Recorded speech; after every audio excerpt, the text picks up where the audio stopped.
पिताजी के नाम भी कुमार आगे है। तो फिर 2-3 बार मेरे को रिपीट किया। हम बोले कि आप कास्ट जानना चाहते हैं? तो बोले कि हाँ बताओ। हम बोले कि मेरा कास्ट एसी कम्युनिटी से हम बिलोंग करते हैं, ठीक है।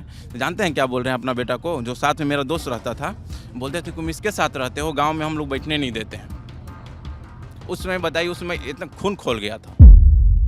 उन्होंने कहा कि तुमसे नफरत करने के लिए यही पर्याप्त है कि तुम जो है ब्राह्मण हो। 2 बार नाम पूछा गया, मेरा 2 बार नाम पूछा गया। धर्मेंद्र कुमार बोला मैंने, धर्मेंद्र कुमार के आगे क्या पीछे क्या। आरक्षण के दोनों पार्ट्स हैं, प्रोस भी और कॉन्स भी है। आरक्षण आज के टाइम पे मैं ऐसे लोगों को देख रही हूँ जो ओबीसी कैटेगरी है, ऐसी कैटेगरीज में, लेकिन वो बिल्कुल वेल सेटल्ड है। तो मुझे ऐसा लगता है, मेरा ओपिनियन है, ये मेरी मैं जिस पार्टी से एफिलिएटेड है, जिस संगठन से एफिलिएटेड हूँ, उनका ओपिनियन नहीं हो सकता कि अगर आरक्षण आप दे रहे हैं तो आप उनकी स्टेटस के मैटर पे, उनके एम्प्लॉयमेंट स्टेटस के मैटर आधार पर दे सकते हैं, ना कि सिर्फ और सिर्फ जाति पर। भेदभाव आप सर बताएं। एक मिनट ठीक है। कैटेगरी से हूँ, ऐसा नहीं है। एक सेकंड अरे मैं खुद इस चीज के अगेंस्ट। एक मिनट, कैटेगरी से मतलब है ही नहीं कि आप किस कैटेगरी से, ठीक है। आपका चैनल पे वीडियो एक देखें, आईएएस बनने के बाद भी, ठीक है, घोड़ी पे बैठने के लिए सोन इलाका से बारात निकालने के लिए पुलिस और प्रशासन बुलाया जाता है। रिसेंटली 3-4 दिन पहले क्या है, तो फिर आप नहीं ऐसा थोड़ी है कि आप बहुत अच्छा रैंक पर, बहुत अच्छा पोस्ट पे चल गए तो भेदभाव नहीं होता। भेदभाव अब किस आधार पे हो? भेदभाव जाति के आधार पर होता है, तो आरक्षण भी जाति के आधार पर होना चाहिए। यहाँ दिल्ली विश्वविद्यालय में पीएचडी का इंटरव्यू चल रहा है। पता है यहाँ जितने लोग हैं, आप सभी से ऑफिशियली अनऑफिशियली बात कर लेंगे, वो बता देंगे किस तरह के लोग भर जाते हैं। आप कितने भी मेरिट हो, आपकी कैटेगरी, आपका नाम ये निर्धारित कर देगा कि आप पीएचडी करेंगे कि नहीं करेंगे। सीधी बात है, खुले तौर पे बिल्कुल एक सब यहाँ पे जी जाति मायने रखती है दिल्ली यूनिवर्सिटी में, और सब जगह जाति मायने रखती है। मैं इलाहाबाद सर मैं कह रहा हूँ कि जाति एक जो जातिगत भेदभाव है पूरे देश में समस्या है और बहुत समय से रही है। उस आधार पर जो अभी आरक्षण दिया जा रहा है वो दिया जाए, लेकिन एक प्रयास ये भी हो, जब आरक्षण शुरू में लागू किया गया था तो इसलिए लागू किया गया था जो लोग पिछड़ गए सामाजिक रूप से उनको बराबरी पर लाया जाए और आगे बढ़ाया जाए। लेकिन जिन लोगों ने उन वर्गों का ठेका उठाया, जो उन वर्गों के ठेकेदार बने, जो उन वर्गों के नेता बने, उन्होंने ही उन्हें कभी आगे नहीं बढ़ने दिया। लालू प्रसाद यादव नेता बन गए, लालू प्रसाद यादव ने अपने बेटों को नेता बना दिया, अपने जो अगली जनरेशन आएगी उसको नेता बना देंगे, लेकिन वो किसी बात में जवाब देना चाहूंगा। देखिए अभी बिहार में देखिए, इसीलिए जातिगत जनगणना जरूरी है कि यादव सब हल्ला मचाते हैं कि यादव सब कुछ खा गए। जब कास्ट सेंसस हुआ, सर्वे हुआ, 14% पॉपुलेशन है। अगर 14% पॉपुलेशन है, 14% हिस्सेदारी होनी चाहिए हर सब संसाधनों में, सरकारी नौकरी में, एजुकेशनल इंस्टीट्यूट में। लेकिन 1% से भी उसमें सिर्फ एक परिवार की लालू यादव का सरकार रही। 15 वर्ष लालू प्रसाद यादव जी की सरकार। लालू यादव के परिवार का ही लड़का क्यों बनेगा? नेतागिरी में अगर बिहार में आ रहा है तो क्यों बनेगा? एक मिनट, रामविलास पासवान के बेटा क्यों बना मंत्री? एक मिनट, क्या नहीं है ऐसा तो नहीं। जय शाह की क्वालिफिकेशन क्या है? जय शाह की क्वालिफिकेशन क्या है? मुलायम सिंह यादव के लड़के अखिलेश यादव वही जनता सुनती है, जनता रिजेक्ट कर देती है, तो पार्लियामेंट में सपा समाजवादी पार्टी में और भी लोग हैं काम करने वाले, तो क्यों अखिलेश? आप अगर मेरिट यहाँ पे 90% ला लीजिए, उसके बाद इंटरव्यू, अगर आपके नाम कास्ट किया यादव हैं आप कास्ट में, आपका एडमिशन नहीं होगा, गारंटी के साथ दे रहा हूँ। रिजर्वेशन की बात करते हैं तो ये बात करना बहुत जरूरी है। हालांकि पॉलिटिकल साइंटिस्ट रहे फेमसली, उन्होंने कहा कि जाति कभी नहीं जाती, लेकिन जब हम रिजर्वेशन की बात करते हैं तो सर डिसेबिलिटी को भूल जाते हैं, वुमेन रिजर्वेशन को भूल जाते हैं, हम जाति पर ही कंसोलिडेटेड आ जाते हैं रिजर्वेशन पे। रिजर्वेशन डिसेबल की भी बहुत ज़रूरी है, वुमेन रिजर्वेशन जरूरी है, जम्मू कश्मीर के जो भाई हैं जो उनको एक्सोडस में निकाला गया उनके लिए रिजर्वेशन जरूरी है, तो इनका जो ट्राइबल के लिए रिजर्वेशन जरूरी है, तो सर ट्राइबल के लिए ये सारे रिजर्वेशन तो है जरूरी है। लेकिन सर इसका जो इम्प्लीमेंटेशन है और जब डिस्कोर्स में आता है सर, ये पॉलिटिकल डिस्कोर्स जाति के लेवल पे आ जाता है।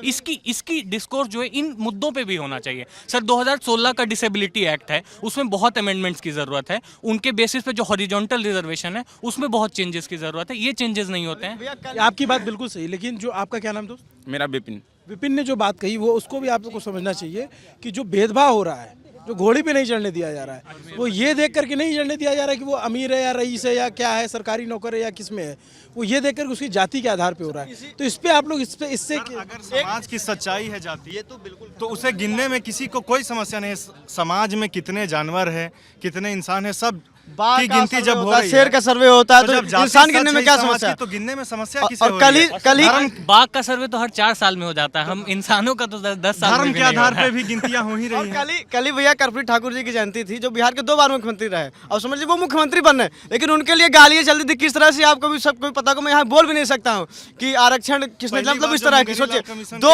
2 बार वो मुख्यमंत्री रहे, उसके बाद उनकी जात ने उनका पीछा नहीं छोड़ा। उनके लिए जातिगत वो लगाए जाते थे, नारे लगाए जाते थे, तुम छुरा पकड़ो और नाई का काम करो, सोचिए उस तरह पकड़ने के लिए कहा जाता था। और सबसे पहले उन्होंने वुमेन रिजर्वेशन की बात की थी। तो जब शोषित वर्ग का आदमी जब ऊपर पहुंचेगा तो शोषित वर्गों के लिए सोचेगा, जो पहले से ही वो आप सुन रही थी बहुत ध्यान से, कुछ कहना चाहेंगे? जी मैं तो इनके जवाब देना चाह रही थी, जो इन्होंने कहा था भेदभाव वाली बात, वो बिल्कुल ठीक है। आज भी मैं तो दिल्ली की हूँ, जैसे मैंने बताया, हमारे यहाँ दिल्ली में तो वो लेवल का भेदभाव नहीं होता जो और स्टेट्स में होता होगा। आई एम वेरी श्योर वहाँ हो रहा है, बिहार, यूपी, झारखंड, उड़ीसा, हर जगह हो रहा है। इसीलिए ट्राइब्स को और जो लोग पिछड़े वर्ग वाले हैं उनको दो, जहाँ पे भेदभाव है वहाँ दो। लेकिन अगर हम यहाँ पे दिल्ली इलेक्शन की बात कर रहे थे, दिल्ली मुद्दे की बात कर रहे थे, और यहाँ पे आप रिजर्वेशन की बात कर रहे हो, तो भाई की बात एकदम ठीक थी। डिसेबल लोग हैं, वुमेन्स है, ऐसे ऐसे लोग हैं, इकोनॉमिकली वीकर लोग हैं, उनको रिजर्वेशन की जरूरत है, ना कि उनकी कास्ट के अकॉर्डिंग रिजर्वेशन। मैम दिल्ली में क्यों नहीं हो रहा? दिल्ली में मैंने रूम लिया नेहरू विहार में, वहाँ पे डायरेक्ट जाति पूछी गई, 2 बार नाम पूछा गया, मेरा 2 बार नाम पूछा गया। धर्मेंद्र कुमार बोला, मैंने धर्मेंद्र कुमार के आगे क्या, पीछे क्या, आगे क्या, किराया रूम लेने के लिए मैं नेहरू विहार डी ब्लॉक में। मैं भी भुक्तभोगी हूँ, यहीं कमला नगर एक जगह पड़ता है। तो मैं अपने मित्र के साथ कमरा लेने गया, तो वहाँ मेरे से नाम पूछा गया। तो मेरे मित्र का नाम था अंकित, तो उसे आगे पूछा क्या है, तो बोला अंकित राज, क्योंकि बिहार में हमारे यहाँ राज लगाने का एक प्रचलन हो गया है। उसके पिताजी का नाम पूछा गया, तो उसने बस राजकुमार बताया। उसके बाद आगे जानना चाह रहा था, तो लास्ट में उसने बताया कि आप पूछना क्या चाह रहे हैं। तो उसने जाति देख के फिर उसने कहा कि चलो आप हमारे ढांचे में बैठते हो, चलो आपको ले लिया जाएगा। और सर ये रिलीजियन लाइंस पे भी है, रिलीजियन लाइंस पे भी एक पर्टिकुलर माइनॉरिटी है, उनको यहाँ कमरा देने में लोग डरते हैं। सर यहीं आप विजयनगर चले जाइए, कमला नगर चले जाइए, यहाँ पे ये सच्चाई है सर। और हम ये मान के आते हैं कि हम विश्व की और देश की सबसे बड़ी यूनिवर्सिटी में आ रहे हैं, दिल्ली विश्वविद्यालय में आ रहे हैं, ओपन फ्री स्पीच हमें मिलेगी, आर्टिकल 19 का पालन होगा यहाँ पे। लेकिन सर जैसे ही हम आते हैं, सबसे एक तो यहाँ पे हॉस्टल की असुविधा है सर। हम लॉ फैकल्टी में 10,000 छात्र हैं, और सर यहाँ पे जितने भी हॉस्टल हैं कुल मिला के 50-60 सीट्स भी नहीं है लॉ फैकल्टी में। तो सर ये सारे मुद्दे हैं। बस 10 सीट है, और वो भी जितने भी सब मिला के देख लिया जाए तो इतनी पैथेटिक हालत है सर यहाँ पे। सर जब मैं 2022 में फर्स्ट टाइम जब दिल्ली आया था, तो मेरा एक दोस्त था संतोष, अमेठी से, तो उसके पिताजी आए हुए थे। तो मेरे से नाम पूछे क्या नाम है, तो मेरा नाम विपिन बिहारी है। तो मैंने बोला मेरा नाम विपिन बिहारी है। तो 2 बार बोले कि पिताजी क्या नाम है, तो मेरा पिताजी का नाम भी कुमार आगे है। तो फिर 2-3 बार मेरे रिपीट किया। हम बोले कि आप कास्ट जानना चाहते हैं, तो बोले कि हाँ बताओ। हम बोले कि मेरा कास्ट एसी कम्युनिटी से हम बिलोंग करते हैं, ठीक है। तो जानते हैं क्या बोल रहे हैं अपना बेटा को, जो साथ में मेरा दोस्त रहता था, बोलते थे तुम इसके साथ रहते हो, गाँव में हम लोग बैठने नहीं देते हैं। उस समय बताइए, उस समय इतना खून खोल गया था। ये चीज अभी भी चली आ रही है। अब कहीं भी जाइए, अब कहीं भी जाइए, नाम बोलिए क्या टाइटल, मतलब बताइए। वो लड़का मेरे साथ रह रहा था, वो अच्छा से, उसके पिताजी मेरे साथ कैसे किए। अब लोग बोलते हैं कि जात के आधार पर आरक्षण नहीं होना चाहिए। क्यों नहीं होना चाहिए भाई? अब भेदभाव जात के आधार पर, जब हम जात के आधार पर आरक्षण ले सकते हैं, जॉब कर सकते हैं, जॉब जब हमें मिलती है, एडमिशन होता है, उस टाइम पर हम बड़े गर्व के साथ अपना जाति प्रमाण पत्र उसमें लगाते हैं कि ठीक है हम इस जाति से हैं, हम पिछड़े वर्ग से हैं, हम इस ट्राइब से हैं। पर जब समाज में चलते फिरते हुए हमारे साथ ये चीजें हो रही है, तो फिर हम क्यों उससे मुक्त कर रहे हैं? अगर मैं जनजातीय समाज से आती हूँ और मैंने अपने क्या बोलते हैं जनजातीय होने के आधार पर दिल्ली विश्वविद्यालय में एडमिशन लिया है, तो फिर मैं कल को रोड मुझे बोले ना तुम तो जनजाति हो, तो मैं उससे मुकर नहीं सकती हूँ, और ना ही मैं उस पर टिप्पणी करूंगी। 1 मिनट, सरकार को चाहिए कि अगर हम एसी कम्युनिटी से हैं तो हम गाला में बांध लेते हैं कि हम एसी से बिलोंग करते हैं। आपका कहने का मतलब यही है ना? तो आपने एडमिशन तो दे, अगर आपको खुद को एससी बोलने में शर्म आ रही है, तो आपने नहीं, शर्म की बात नहीं है। दिल्ली विश्व, एक सेकंड में बात सुनिए। बात नहीं है, नहीं मैम के बात को जवाब दे रहे हैं, इसमें कोई शर्म की बात नहीं है। इसका मतलब ये नहीं होता है कि अगर हम एसी कम्युनिटी से हैं तो हम उठा रहे हैं, तो अगर मुझसे महसूस भी कराया जा रहा है तो गलत नहीं है मेरे में। देखिए अभी देखिए मेंटालिटी कैसा है, अब मानसिकता आप सोच सकते हैं क्या है मेंटालिटी है इनकी, माइंडसेट। दिल्ली विश्व, नहीं, एक बात मैं जानना चाहूंगी, आप 1 मिनट, आप कभी जॉब के लिए एग्जाम के अप्लाई करने जाते हैं, तो जैसे आपने बोला एससी समाज से हैं, तो क्या आप अपना एससी का सर्टिफिकेट उसमें नहीं लगाते हैं? लेकिन ये कह देना कि गांव में ये लोग हमारे साथ नहीं बैठते हैं, ये डिस्क्रिमिनेटरी है। बिल्कुल इसी ये डिस्क्रिमिनेशन है। मैम का सवाल के जवाब में अगर एक्सेप्ट करना इज नॉट अ डिस्क्रिमिनेशन। एक मिनट मैं पता है दिल्ली विश्वविद्यालय में जातिगत गणना इतनी जरूरी, जातिगत भाव भेद इतना हो रही कि किसी भी हॉस्टल में देख लीजिए, किसी में जातिगत जो है हम लोग के साथ भेद, किसी हॉस्टल में जाके देख लिए हम लोग के लिए कोई भी आरक्षण लागू नहीं है। पूरे दिल्ली विश्वविद्यालय में जाके देख लिए किसी हॉस्टल में लिए आरक्षण लागू नहीं है। यहाँ तक अभी तक भेदभाव हो रहा है।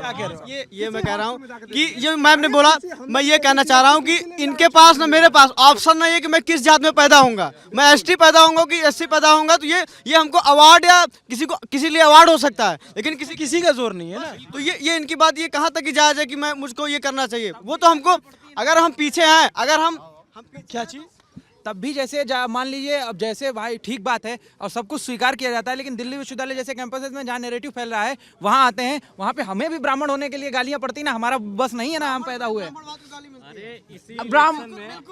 अभी यही अभी पिछले ही हफ्ते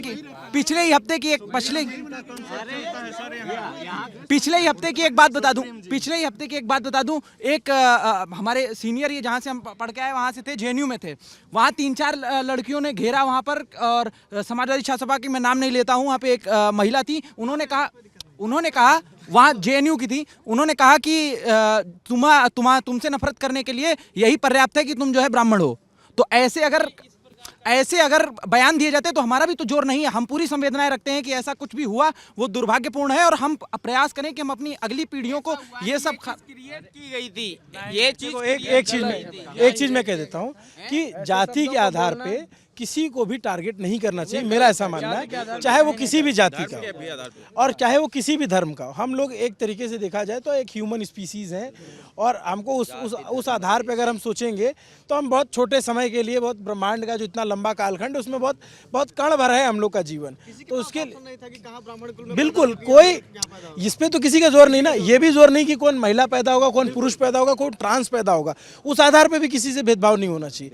जाति के आधार पे किसी को इस तरीके से कहना कि इनको हम बैठने नहीं देते थे, या इस तरीके से कहना कि तुम फलाने जाति को तो तुमसे नफरत करने के लिए, काफी यही तो आप लोगों से उम्मीद की जा सकती है ना कि स्टूडेंट हैं जो आने वाली पौधे जाने के बाद यहाँ से जब हम आएंगे, सब लोगों से मिलेंगे, आपस में चर्चा करेंगे, विचार करेंगे, उसके बाद जब हम वापस अपने घर लौटेंगे तो यही सब चीज़ तो चेंज करना है। इसीलिए तो हम यहाँ पे दिल्ली विश्वविद्यालय में पढ़ने आए हैं। और क्या, अगर हम लोग भी चेंज नहीं कर पाएंगे तो हम में और जो गांव में रह रहा है, वो कोई भी अनपढ़ हो, जिस तरह का भी इंसान हो, उसकी जो भी मानसिकता, चाहे यादव हो चाहे ब्राह्मण हो, अगर हम उसको नहीं चेंज कर पा रहे तो हमारे पढ़ने लिखने का कोई मतलब नहीं है। रही बात ये पढ़ाई लिखाई, और रही बात जो एक बात संवेदना की, किसी को किसी की संवेदना की जरूरत नहीं है, समानता की जरूरत है ना। सब लोग एक और बात, ये भाई थोड़ा आप अपना नाम बताइए, आदित्य, पूरा नाम बताइए। आदित्य यादव। आदित्य, ये भाई समाजवादी छात्र सभा से। अरे भाई वो जो है, अरे हम एक चाहते हैं वहाँ समाजवादी, हम झारखंड चाहते हैं। ये गलत बात है, ये गलत बात है। आपके साथ नाम पूछ रहा है, आपको एक बार नाम नहीं, आपको एक लाइव एग्जांपल मिला। अगर कोई भी, मैं अपना कास्ट, मैं पहले एक मिनट, नहीं ऐसे मत खींचो, पहले पूरी बात सुनिए। मेरा बहुत जूनियर हो तुम, ठीक है, बहुत जूनियर हो।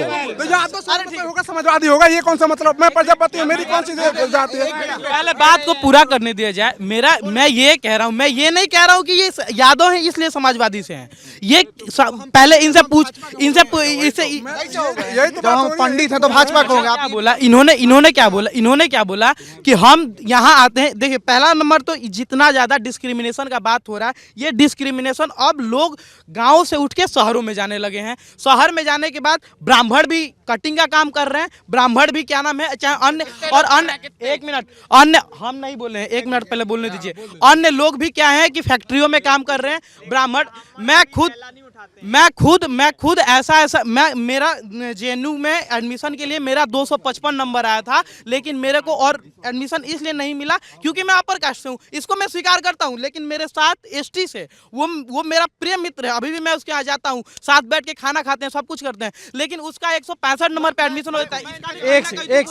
एक से रुको, दोस्त आरक्षण, 1 मिनट देखो। एक चीज, पहली चीज ये कि तुम अभी भी उसके साथ खाना खाते हो, उसमें कोई महानता नहीं है तुम्हारी।